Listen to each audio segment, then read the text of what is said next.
Hi everyone, my name is Joseph Koensgen. Welcome back to my art studio. Today I want to show you some of the art supplies that I use, specifically my acrylic paints and my acrylic brushes that I use for my detailed wildlife paintings. Before I do that, I'll just quickly show you the actual surface that I paint on, which is this right here, which is just like a 1/4-inch hardboard, or what you would call masonite. You can get this at a hardware store or some store that sells wood or lumber.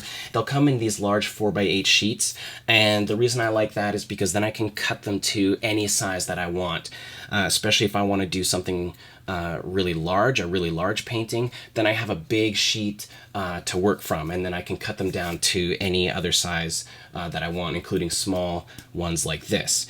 And then I generally put some kind of sealant on there, like just an acrylic medium, or I've used acrylic varnish in the past, just something to add a layer between the wood and the primer. And for the primer, I use this Liquitex gesso, and I put about 15 to 20 coats of this on there. And that might seem like a lot, but because I'm going to be sanding it smooth, just like this surface that I have under here, I want there to be enough primer there to withstand all the sanding that I'm going to do to kind of take out any rough spots and any bumps. And the reason I do that is I just like to have a nice smooth surface to work on, especially for some of the fine detail work that I put into my paintings. Okay, so these are my paints. And these are the paints that I use. I really like the Liquitex heavy body acrylics. They seem to work really well for my style and for what I like to do. And as you can see, I don't have a lot of colors. I just have some of the basic colors, like a black and a white, and then a few variations of each of the primary colors. And from all of these, I mix all the colors in all my work. And I sort of prefer to do it this way with a bit of a limited palette. I like to have a little bit more control over what I'm doing, and then I can make adjustments to colors that I mix with greens or with oranges or any sort of purple, and then I can kind of build it from there and go from there. So let me show you each of the colors individually. So I've got titanium white, Mars black, I have ultramarine blue in the red shade, I have Prussian blue, phthalo blue in the green shade. For my reds, I have cadmium red medium, cadmium red light, and alizarin crimson permanent. For my yellows, I use cadmium yellow medium, cadmium yellow light, and a yellow oxide, which is just like a yellow ochre. And for the other colors that are not of the primary colors, I use a raw umber, which I really like as a very natural looking brown. I also have Payne's Gray, which is helpful for particular shadows because it almost has like a little bit of a purplish tint to it. So I tend to use this sometimes in shadows or for parts of animals that are supposed to be really, really dark. Okay, now these are the brushes that I use for detailing all my animals and detailing my backgrounds. Now these are the Artist Loft Vienna Round series, and I kind of did a lot of experimenting to figure out which brushes I like, and I really like this line.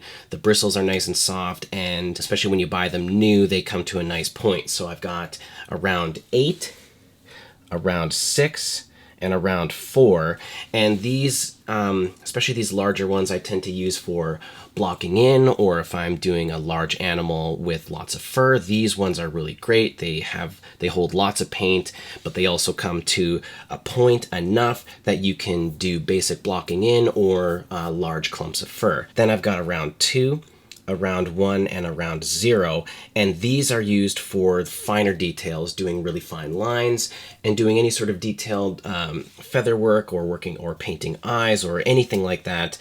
These tend to work really well for doing any really sharp detailed work. And then finally, I've got this very small round 18/0, which I use basically only for painting reflections in eyes, because it tends to be a really small area, and I want to be able to just very gently put paint on when I'm painting the highlight in an animal's eye. And so that brush I basically only use for that, and it seems to work quite well. Now I do have other brushes like these ones here that I use for filling in backgrounds and just for painting in large blocks of paint. But primarily, most of the use that I'm using comes from these brushes right here when it comes to detail and when it comes to really fine work painting detailed wildlife. Now, one of the things that I always make sure is that when I'm buying a brush is that it comes to this really nice fine point.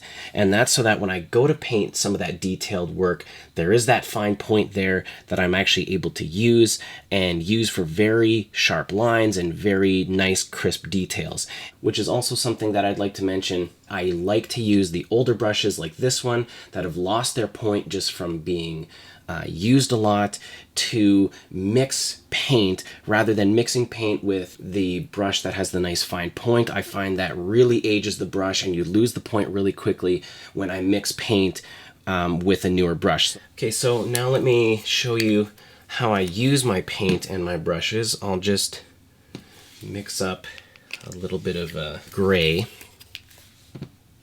And let's add some blue. Just give it a bit of color, something that'll show up nice on camera.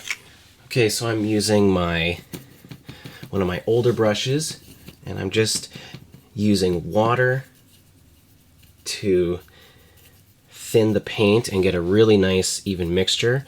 And what I like to do here when I'm thinning out my paint is I kind of like to get it not quite like ink, but like a very, very thick ink that still has a little bit of body to it and something that'll flow really nicely off the brush. And I think something about like that is good.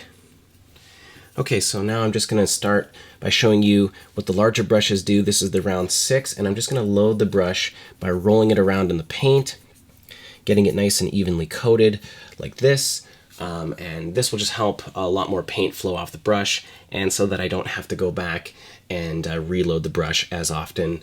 So with the larger round brushes, they're good for using to have nice, thicker, detailed lines, especially if you're doing like clumps of fur.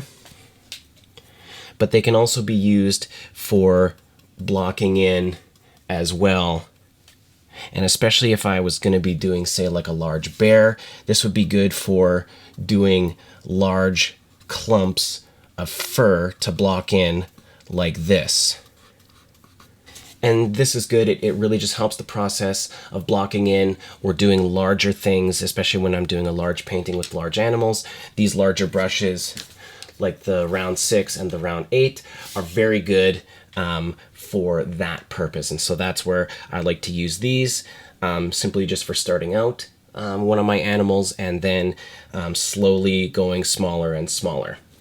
And then that's where this comes in, the round 4, which has a bit more of a finer point. So I'm able to get much sharper, smaller lines when I start wanting to build up detail, but I don't need to get too detailed just yet. And I can do lines like this, or especially if I'm doing any sort of fur, and you can see how the paint is flowing off the brush really nicely because I've diluted it down and watered it down enough to get that flowing off the brush really nicely.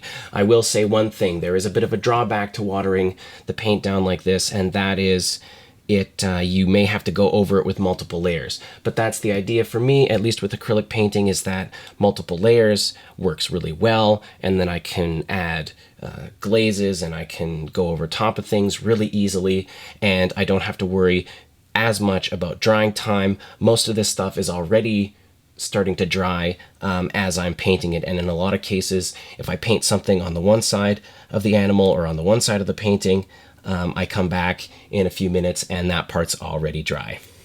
Okay, so now on to the smaller brushes like the round 1 and the round 0. These are the ones where once I'm ready to start adding in a lot of those fine details and really, really crisp, sharp lines, this is the brush that I'll use. And you can see how nice of a point it has on there, even with the paint fully loaded onto the bristles. And then I can get really nice, sharp, fine lines. It's almost like painting with a pen or a marker or something like that. And so this works really well, especially if I'm going to be doing a lot of lines like this, or especially with any sort of fur, or you want to paint nice curved lines like this, or lines that are all in succession.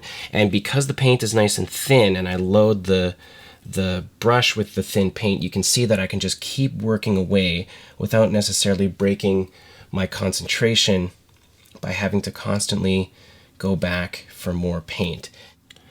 As well, when it comes to painting straight lines, I just like to sort of go over it like this and just paint a nice continuous straight line.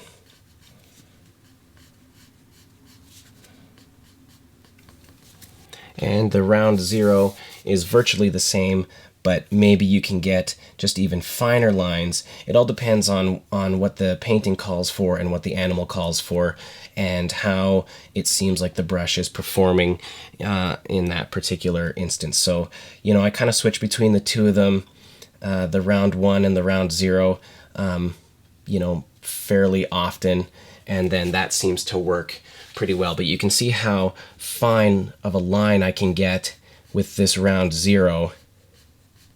And a lot of this comes from the fact that the paint has been thinned out quite a bit with water, so that I can just have it flowing off the brush nice and smooth and get those really crisp, sharp lines.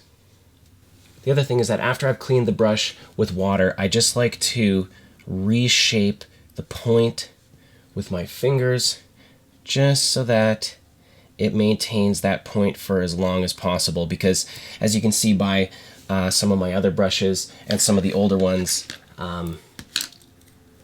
like this round zero here, is that it doesn't take too long for it to kind of lose that point. After a month or two of painting it, it starts to look a little bit more like that, and I don't get that nice fine point.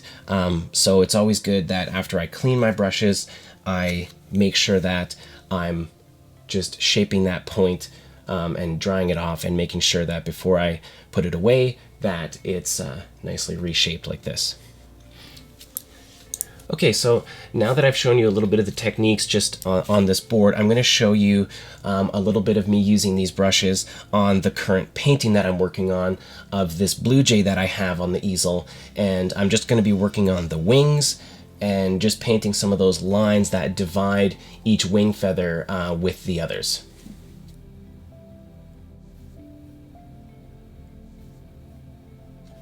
Okay, so I've just got my paint mixed up nice and thin, and I'm going to roll it around and get that nice fine point on my round zero. And then I'm just going to go in and I'm going to start putting in these nice fine lines, and you can see how nice of a line that little round zero brush makes. So half of that is the nice fine point that's on the end of the brush, and the other half is that I have the paint thinned down so that it flows off the brush nice and easily, like I had said before, kind of like a pen or a marker. And the paint flowing off the brush just really makes it easy to work quickly and to be able to create those nice sharp lines. Not every line is going to be perfect, and some of the edges will need to be cleaned up later, but it's a good start once I start adding in some of these details to be able to start creating those nice fine lines.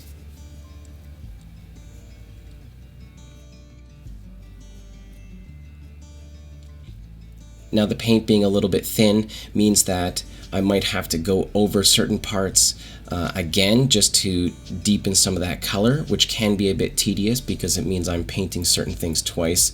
But it does help in being able to refine certain edges and really control the depth and the saturation of particular colors, and putting glazes over top of certain parts of the bird that need to have a nice, bold, rich color.